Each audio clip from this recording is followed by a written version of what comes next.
নমরুদ সাইয়েদনা ইব্রাহিমকে ডেকে পাঠালেন। নমরুদ বলে, ইব্রাহিম তুমি নাকি মূর্তির পূজা না করে কোন নতুন রবের ইবাদত করো, কে তোমার রব? সাইয়েদনা ইব্রাহিম বললেন, রব্বি আল্লাযী ইউহয়ী ওয়া ইউমীত, আমি এমন রবের ইবাদত করি যিনি জীবন দেন, যিনি মৃত্যু দেন। নমরুদ বলে, তাই নাকি?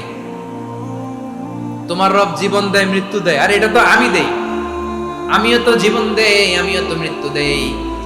সাইয়েদনা ইব্রাহিম বললেন, কেমন করে তুমি জীবন দাও মৃত্যু দাও, একটু দেখাও তো।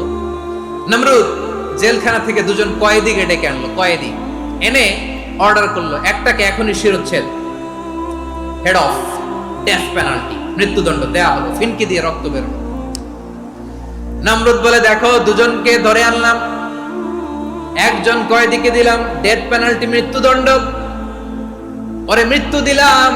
আরেকজন যে দাঁড়িয়ে আছে, চাইলে ওরেও আমি মৃত্যুদণ্ড দিতে পারি, কিন্তু না, ওরে আমি দিব না, ওরে আমি বাঁচায় দিলাম, ছেড়ে দিলাম, মানে জীবন দিলাম। দেখো ইব্রাহিম, তোমার চোখের সামনে একজনরে মৃত্যু দিলাম, আরেকজনরে জীবন দিলাম। আপাত দৃষ্টিতে তাই তো, একজনরে তো জীবন দিল, আরেকজনরে মৃত্যু দিল।